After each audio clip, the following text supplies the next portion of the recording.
that means neoplasm, and pseudotumor or fake tumor basically connected to some other, mostly cystic or other structures inside the fetus.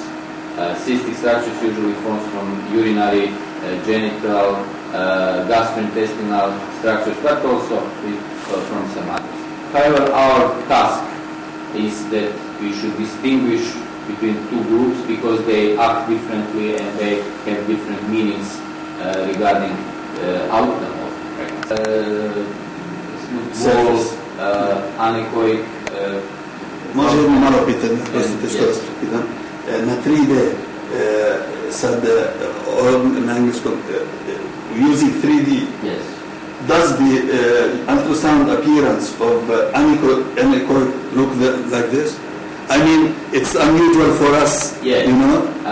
Anechoic cysts inside the abdomen, and not always real tumors. However, these two are bilateral ovarian cysts that are maybe the most commonest cystic structures of non-urinary, non-gastrointestinal origin inside fetus. Okay, so fetal tumors are rare, but because of their impact on in prenatal life, is the basis of modern diagnostics, and of course biopsy of fetal tumoral tissue is additional thing in some cases that is needed.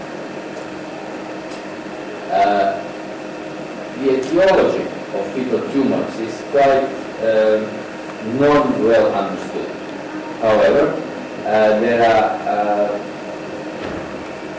some hypotheses that can act as a prezygotic and postzygotic cancer genes. That means that they can act or that they can influence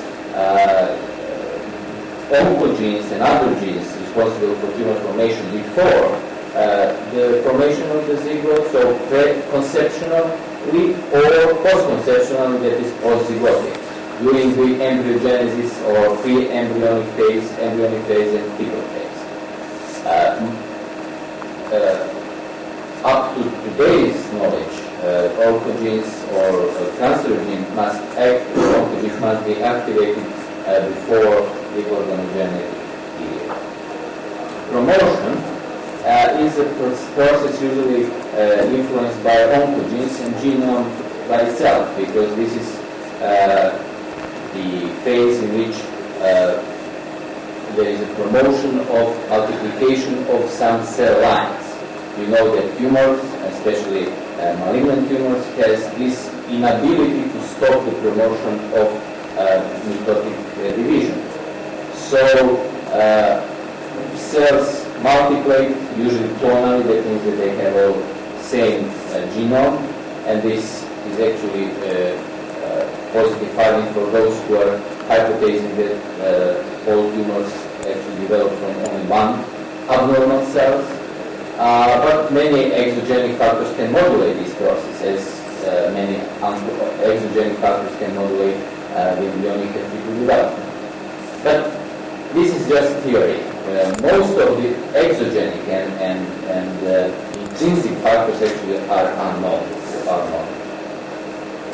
Progression, that means basically this is the phase in which clinical appearance or the macroscopic tumor is formed, and of course in a very late phase there is always possibility of getting malignant tumors that metastases are formed.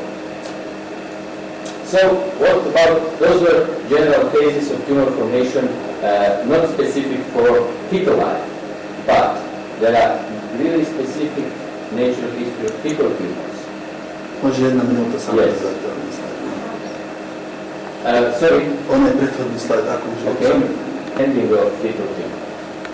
Fetal tumors are all. This sentence may be contradictory on first sight. They are all benign in nature, in early phases, during the fetal life. So, however big, however immature, however histologically immature, that means usually malignant, but they act, so they grow, and their position is always benign. That means that although they can be quite big, disrupting normal fetal anatomy, they never invade. Because the most important distinction between benign and malignant tumor is their invasion and formation of metastasis. That means that they not only spread through they don't only grow, but they also spread between and among other cells. But fetal tumors, during the fetal life, they never spread. They just grow, but they grow as circumscribed areas. That means that usually by surgery they can be taken out in total. So the problem during the fetal life is that they can really be big. They can be bigger than the rest of fetal body, especially sacrococcygeal teratoma, hepatoblastomas. But what is the problem? And this is obviously an area that you don't understand, but actually is a nice example how complex cancerogenesis and biology of tumors is, or are, is that immediately after the birth, we don't know why, but there is a certain change in their nature. And sooner or later, those who are considered to be malignant, they actually begin to act as malignant tumors. So before the birth, there is an oncogenic period of grace. That means that they will never disrupt other tissues. But immediately after the birth, this process is started. We don't know why. Obviously, there is a special regulation. Which factors are responsible for that is completely unknown. But obviously, during the fetal life, there is a special regulation of progression of each tissue, and most probably this has influences on abnormal tissue, that is human tissue.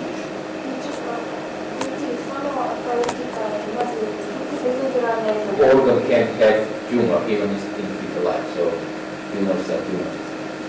So what about metastasis? They are quite rare in fetal life.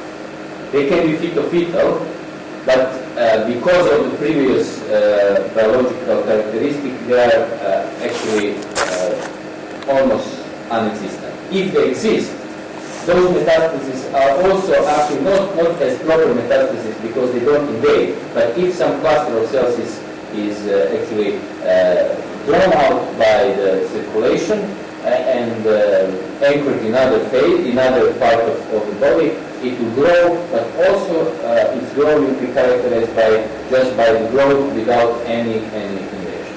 Maternal fetal metastasis, that means that the mother has some malignant tumors, are quite rare, and they are specifically connected only to, as far as I was able to find in literature, to melanoma, leukemia, and breast cancer. All other malignant tumors don't give metastasis, or at least they were never found until today.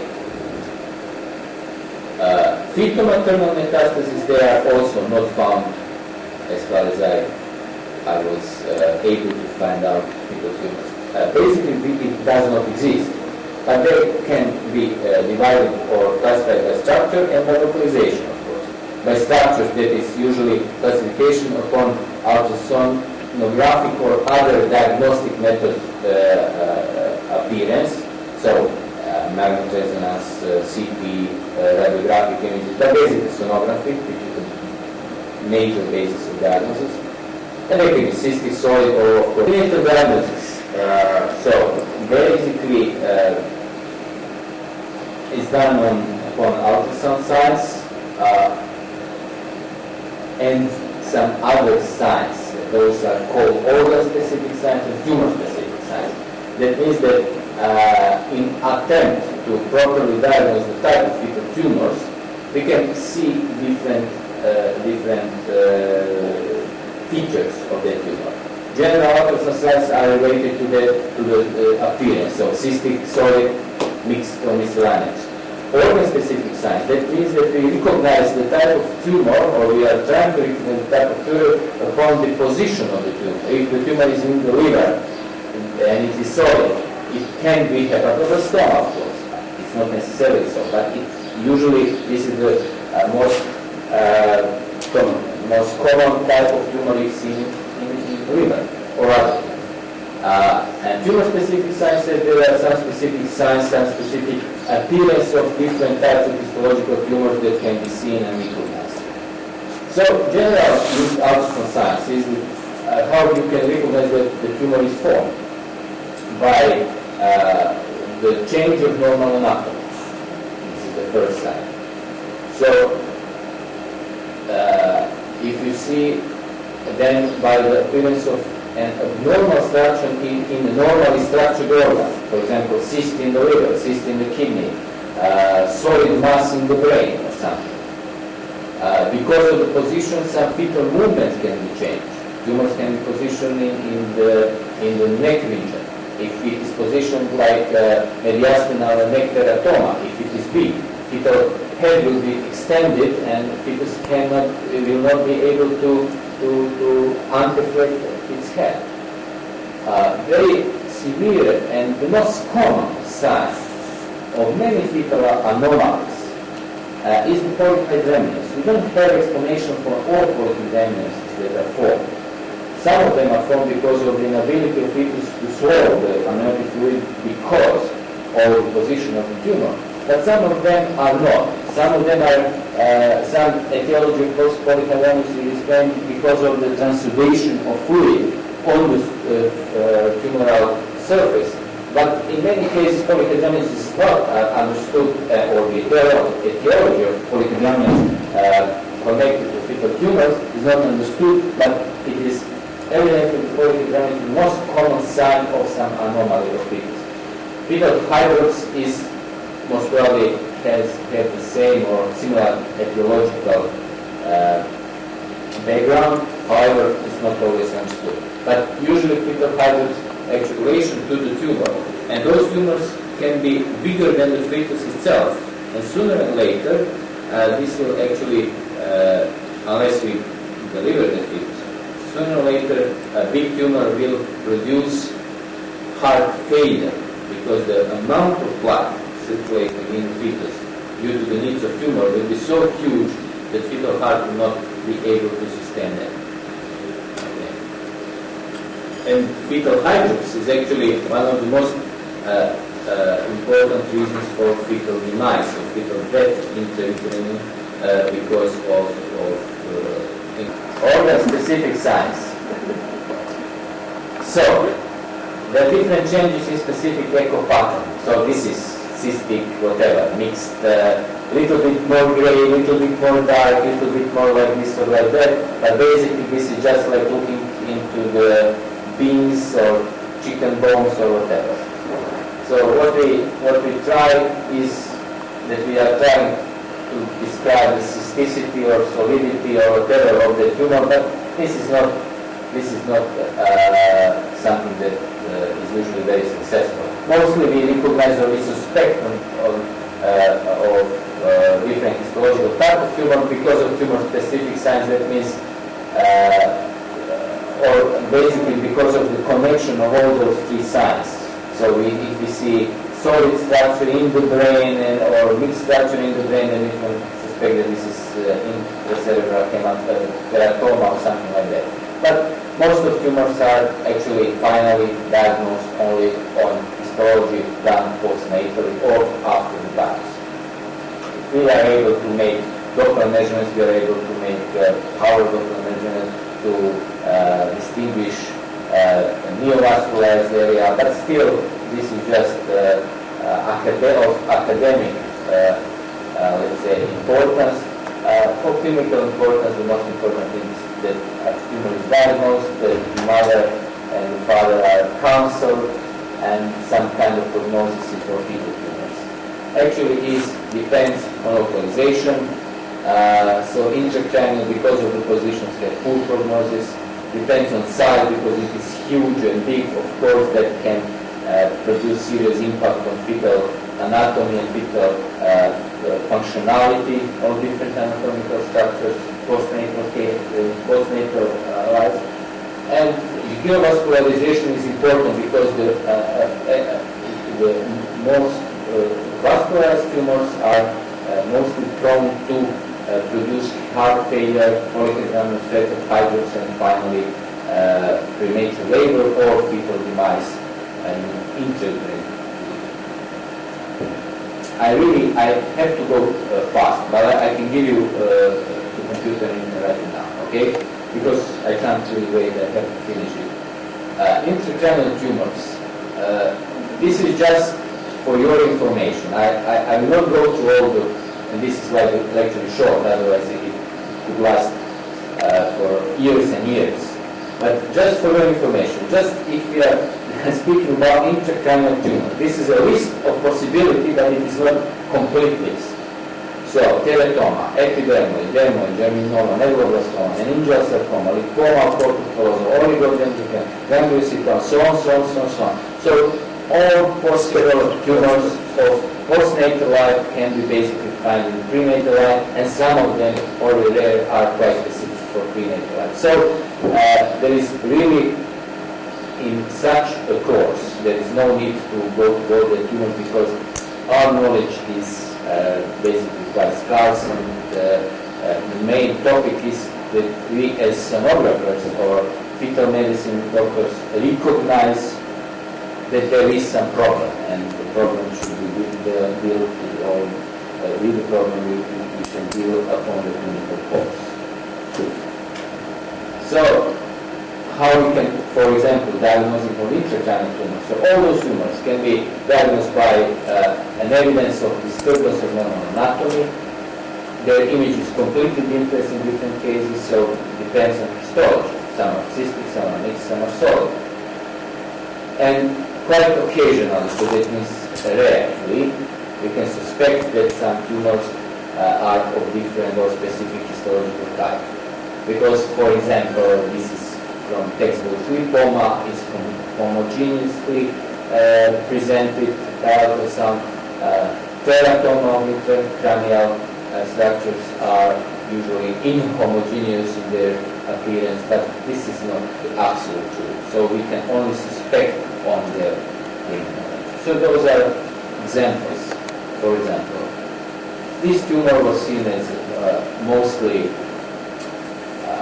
let's say homogeneous or mildly inhomogeneous area in the midline, and this was found out in the craniofaringioma because of the position in the midline and protrusion from the cella turcica. So it is a tumor that is usually going through the pharynx to the intracranial place and position medially. This is. But nobody can suspect that this is craniofaringioma. It is found out later in postnatal life. Teratoma is usually quite bizarre because it connects all three lines of cells. And this was some undifferentiated tumor. Where is the mass of the tumor? Cerebral hydrocephaly. This is a defect of the farx and the central. Yes, the farx is inside. So the tumor is somewhere coming out. It's hard to say. It's hard to say, isn't it? Of course, it's hard to say. This is why I'm telling you. They are quite bizarre. They are so rare, and diagnosis is not always done in clinical life. But look at this tragedy. So this is so-called epignathus, and it is something like teratoma, basically, a special form of teratoma that is formed in the facial area inside the mouth. But usually, or in many cases, it becomes so large and it distracts the anatomy so badly that although it can be surgically treated postnatally, but the main problem is that you have no tissue to reconstruct that baby or that case. And of course, early problems are associated because of of problems with the breathing and gastrointestinal function, because those areas are completely destroyed. They're not invaded, but they are destroyed because of the pushing and tumor of the organ. Cervical teratoma. There are two areas mostly prone to development of teratomas. In upper body, it is the neck and the upper colon, mediastinum, and the satrococcygeal area. Usually the tumor can be big. They place the head in usually overextension. As here you can see that the head is overextended because of the tumor position under the cheek. Polyhydramnios is also common in that cases, and mortality is quite huge. Again, because of the position and inability to surgically treat the tumor because of the destruction of many important areas and due to the very complex surgery. However, if the surgery is successful, then the survival rate is quite good. Thorax. Usually the most common thoracal tumors are heart tumors. Those are this is the case of rhabdomyomas. It is quite interesting that in the last 1 year we had 2 cases of rhabdomyomas here. In the last 10 years before, the previous 10 years before, we had none. But this is a game of statistics. So in small numbers. It's quite rare. And then the prognosis, it is benign, but the prognosis depends on the authorization, because if you have to spar the tumor postnatally if it causes serious hemodynamical changes. But because of the size and because of the open heart surgery, sometimes the problem is surgical. There is a surgical problem, not an oncological problem. And the mortality is about 30% in the first year of the So, but they cannot be different. They can be asymptomatic because they are smaller, they don't grow, but if they grow and they fill heart ventricles, then they change significantly the hemodynamics of the heart, and that, of course, is the cause of many problems. Abdomen and retroperitoneum is a source of numerous tumors, of course, as in postnatal life.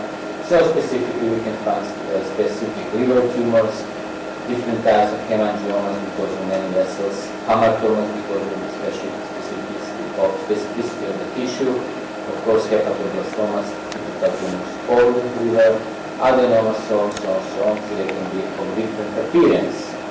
Neuroblastoma is one of the most common childhood tumors. Of course, the initiation and the progression starts in fetal life and until the birth. And then immediately after the birth, the neuroblastoma, as you know, is a huge problem for the baby. Tumors of the kidney, of course, of different types, are still common because also this word common in tumors is always not so common, but if we look at the epidemiology of tumors, then this is, let's say, a specific tumor described many times. It is interesting that females are mostly influenced, 4-to-1 for females. This is not in their offer, but this is as it is. But it only acted to bad prognosis. Satrococcygeal teratoma, especially those who are mostly solid, have huge number of vessels. They are irregular in their nature and usually hyperdynamic circulation with cardiovascular burdening, with later heart failure, with ascites, hydrox, polyhydramnios, and interventricular demise or premature labor is usual companion of the problem. They are 80% mature, right? Most well, yes, histological, but this is, I told you that classification basically has no meaning in prenatal life. But satrococcygeal teratomas, most of them who are solid are mostly immature, because that means that there is always growth tissue. This is why they are solid. Cystic, that means that they have mild progression of solid tissue, but most just the accumulation of fluid. So the classification in clinical sense goes upon their pelvic engagement, and they have huge prenatal mortality. They can be surgically treated, but because of their size, they usually make big problems. This tumor, this baby was delivered in 31st week of pregnancy, and the tumor, the baby at birth completely, the tumor was, the baby was about 2 kilos, and the tumor had 980 grams. So the tumor was of the size of the baby, but having so huge amount of vessels with basic hemodynamical, this was the part that actually needed more blood than the baby itself. So if you are able to manage the operation early, then the malignancy rate is quite low. 3 minutes, 5 minutes. If you have, if you leave the tumor without surgical treatment, then the malignancy rate is higher. And that goes together with the previously mentioned theory that they actually act malignantly only in postnatal life. So if you wait, sooner or later, the majority of them will act as malignant tumors. So they produce metastasis and all other stuff. If you operate them immediately after the delivery, you will have a lot of problems as a reconstructive surgery, but you will have no problems of malignancy. What about debulking? Which are actually lying in Right. Today we need to talk about fetal hydrops. It's more theoretical lecture rather than lots of interesting slides, because you will find out that the fetal hydrop is something which can clearly be seen, and if you know what are the criteria for the diagnosis, it's very easy to be diagnosed. But whatever is so important for you is actually to know why the fetal hydrop happens. First, you should know that the fetal hydrop is